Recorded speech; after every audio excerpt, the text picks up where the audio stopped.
Nesta guerra contra o inimigo traiçoeiro, os soldados não usam armas letais. Pelo contrário, o objetivo é salvar vidas. A munição é o conhecimento.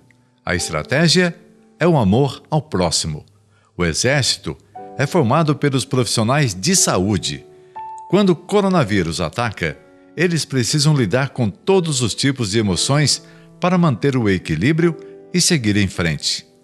Vidas são salvas, mas em alguns casos, as mortes são inevitáveis. Meu nome é Virgínia Mara da Silva, eu tenho 55 anos, sou enfermeira há 25 anos, trabalho no pronto atendimento de Andradas há 6 anos. Cristiane de Pontes Barbosa, eu tenho 29 anos, sou enfermeira há 5, há 3 anos na Santa Casa de Andradas. Meu nome é Débora Karine Lima, tenho 24 anos e sou técnica de enfermagem há 10 meses. Assim que eu formei, eu comecei a trabalhar na Santa Casa de Andradas. Ali a gente recebe todos os casos suspeitos, os casos monitorados, os casos positivados, Eles chegam ali com a gente estáveis, chegam assintomáticos e ao mesmo tempo eles chegam com um quadro já agravado, com uma insuficiência respiratória, que é onde a gente tem que ter maior cuidados e o paciente acaba internando, acaba sendo transferido, às vezes entubado, às vezes não. Então, assim, cada paciente que entra no pronto-socorro, ele é uma caixinha de surpresa. Eu trabalho na internação, então hoje os pacientes de Covid ficam internados comigo e a gente acompanha eles. O perfil do paciente mudou muito desde o começo da pandemia. No começo era um perfil de um paciente idoso com comorbidades. Hoje é um paciente jovem, sem comorbidades, que evolui muito mal, muito rapidamente. Então, assim,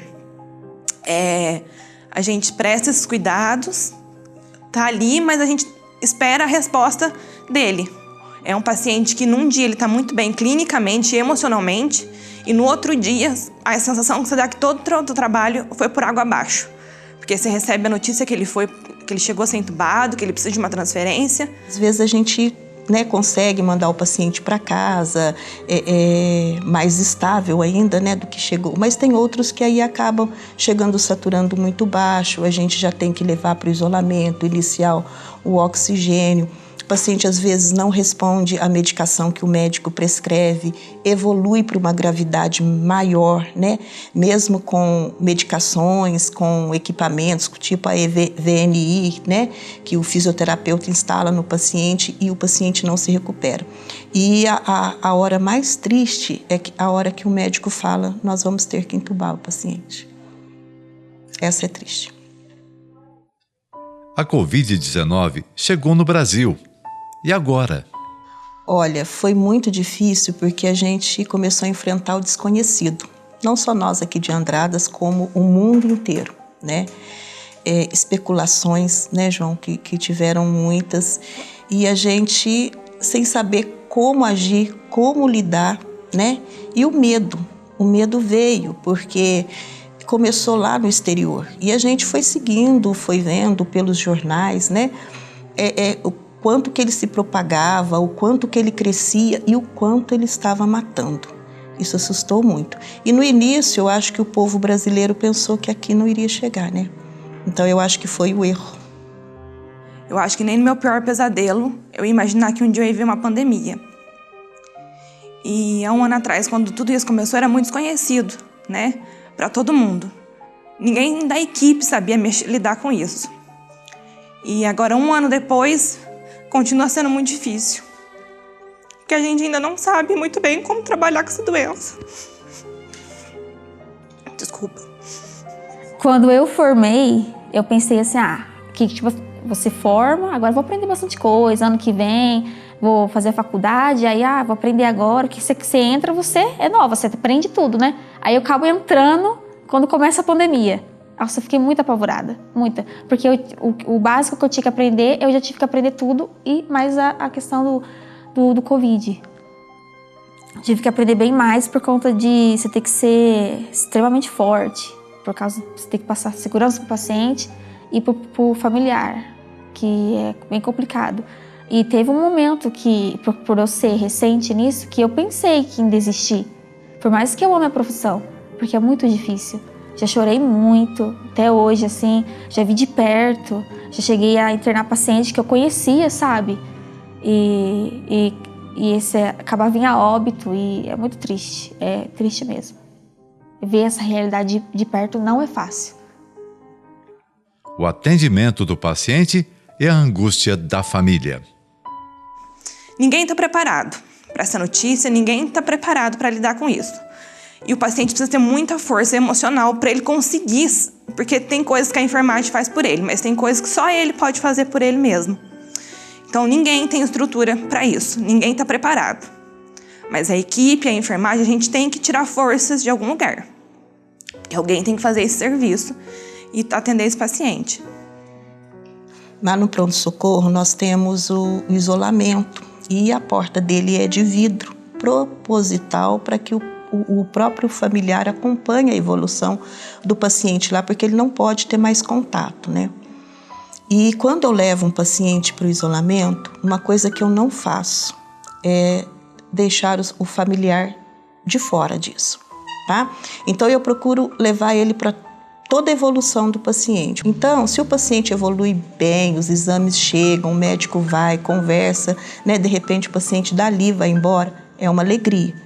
Mas se o paciente não responde e o médico vai lá, conversa com o familiar, fala, olha, o paciente não respondeu, nós vamos ter que entubá-lo, nós vamos ter que transferir e eu vou fazer a minha parte de enfermagem, que também tem a parte burocrática da coisa, né, de explicar como é transferência, documentos, como que vai ser na outra cidade.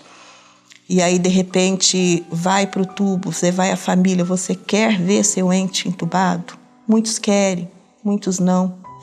Eu acho que assim, a maior angústia é que o paciente internado, ele não pode ficar com acompanhante, ele não pode receber visita. Ele fica sozinho, isolado. Então ele só tem a equipe. E de repente, se a gente vai precisar fazer algum procedimento e a gente ter que passar isso para ele, ele não poder, porque a sensação que ele tem é que ele não vai voltar. E a sensação que ele quer ver alguém da família, ele quer se despedir de alguma forma, ele quer ter esse contato e a gente, por segurança da própria família, a gente não pode autorizar. Acho que esse é o momento mais difícil, porque aí você é a única pessoa que aquele paciente tem ali no momento. Então você tem que dar força para ele, né? Eu tive uma professora na faculdade que ela falava sempre pra gente: vocês não estão por acaso, aqui por acaso.